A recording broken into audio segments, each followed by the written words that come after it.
તો હલો મારા વાલા ખેડૂત મિત્રો, સ્વાગત છે ફરી એકવાર મારી યુટ્યુબ ચેનલ હાલારના ધબકારાની અંદર। ખેડૂત ભાઈઓ, આપણા જે જીરા જે છે તે અત્યારે 45 દિવસના કમ્પ્લીટ થઈ ચૂક્યા છે જીરા।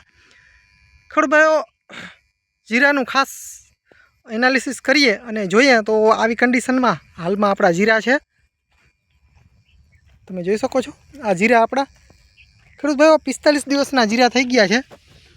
કંઈક આવી કન્ડિશનમાં આપણા જીરા છે અત્યારે, તમે જોઈ શકો છો।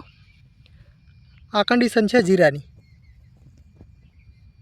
45 દિવસના જીરા આજે કમ્પ્લીટ થઈ ચૂક્યા છે। અને ખેડૂત ભાઈઓ, આ જીરાની અંદર આજે આપણે તારીખ 29/12/2025ના રોજ 45 દિવસ કમ્પ્લીટ થઈ ગયા છે। અને આજે આપણે આ જીરાને પાણીની શરૂઆત કરવાની છે। આજ અને કાલ એમ 2 દિવસ આપણે આ જીરા જે છે તે પાણી પીશે, એટલે કે 45 દિવસને આડેગાળે આપણે આ જીરાને પાણી આપણે આપવાના છીએ। ખેડૂત ભાઈઓ, પાણી સાથે અમે કયા કયા પોષક તત્વો નાખવાના છીએ તો ખાસ તમને જણાવી દઉં, હમણાં ફોટોમાં તમને બતાવીએ। તો ખેડૂત ભાઈઓ, 45 દિવસના જીરાની અંદર છેલ્લા પાણીમાં આપણે સલ્ફર પાવાના છીએ। તમે જોઈ શકો છો 90% સલ્ફર જે છે SMLનું, બરાબર છે। તો તે આપણે પાવાના છીએ ધોરિયા થ્રુ। અને ઓમકારનું મિત્રો ઝીંક પ્લસ, તમે જોઈ શકો છો, આપણે ઓમકારનું ઝીંક પ્લસ પણ પાણી સાથે પાવાના છીએ। અને ખેડૂત ભાઈઓ, ટાટાનું ગ્લેઝર સાથે ટાટાનું ગ્લેઝર પણ આપણે પાણી સાથે આપવાના છીએ ફુગારા માટે, સુકારા માટે। તો તમે જોઈ શકો છો, આ 3 વસ્તુ આપણે પાણી સાથે ધોરિયાના માધ્યમથી જીરાને આપણે આજે પાવાના છીએ। અને 45 દિવસના આપણા જીરા થયા છે। હવે તમને જીરાનો ગ્રોથ અત્યારનો બતાવી દઉં, પછી આપણે 2-4 દિવસ પછી ફરી વખત પાણી આપ્યા પછી પણ વિડીયોમાં જીરુનો ગ્રોથ વગેરે તમને જણાવશું। તો ખેડૂત ભાઈઓ, આપણે જોઈએ। ખેડૂત ભાઈઓ, તમે જોઈ શકો છો આપણા જીરા 45 દિવસના આપણા જીરા છે। અને છેલ્લું પાણી અત્યારે આપણે આપી રહ્યા છીએ આ જીરાને। તમે જોઈ શકો છો હાલની કન્ડિશન કંઈક આપણે જીરાની આવી છે। તો તમારે જીરાની કન્ડિશન કેવી છે ખાસ કોમેન્ટ કરજો। સુકારો પણ છે, એવું નથી ખેડૂત ભાઈઓ, દર વર્ષે આપણે જીરાનું વાવેતર થઈ રહ્યું છે તો સુકારો પણ આવે છે, થોડો જાજો સુકારો તો આવે જ। તમે જોઈ શકો છો જીરાની કન્ડિશન કંઈક આવી છે અત્યારે, તમે જોઈ શકો છો જીરા।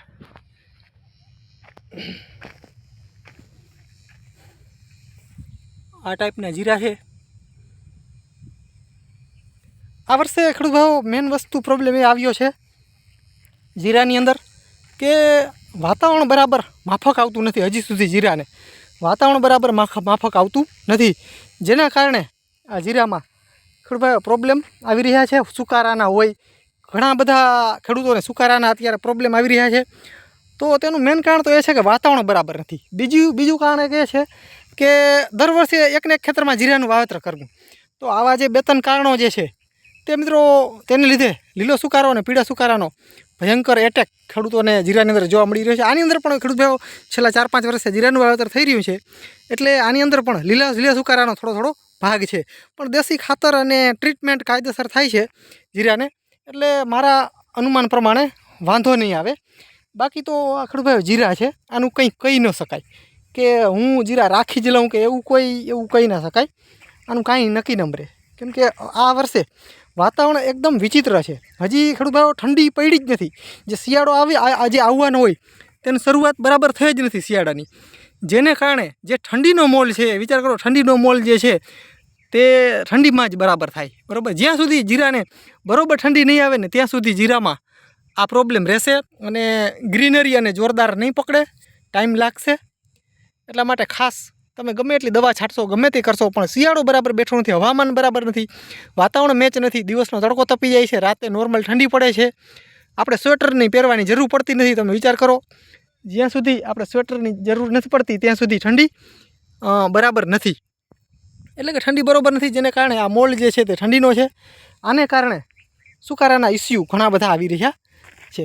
ખેડૂત ભાઈઓ, બસ વિડીયોની અંદર આટલું જ। જય સિદ્ધનાથ મહાદેવર મિત્રો, મળીએ આગલા વિડીયોમાં, ત્યાં સુધી રજા આપશો। અને ખેડૂત ભાઈઓ, ચેનલની અંદર નવા હો, હજી સુધી આપણી ચેનલ સબસ્ક્રાઈબ ન કરી હોય તો ખાસ આપણી ચેનલ સબસ્ક્રાઈબ કરી નાખજો। ખેડૂતભાઈ વિડીયો લાઈક આપશો એટલે સાઈડમાં હાઈપનું નિશાન આવશે તે પણ દબાવવાનું ભૂલશો નહીં. ખેડૂતભાઈ અહીંયા લીલો સુકારો જોવા મળી રહ્યો છે, તમે જોઈ શકો છો. આટલામાં લીલો સુકારો આવ્યો હતો, પાછો નોર્મલ અટકી ગયો છે, પણ હજી થોડો ઘણો છે. ખેડૂતભાઈ બસ મળીએ આગલા વિડીયોમાં, ત્યાં સુધી રજા આપશો.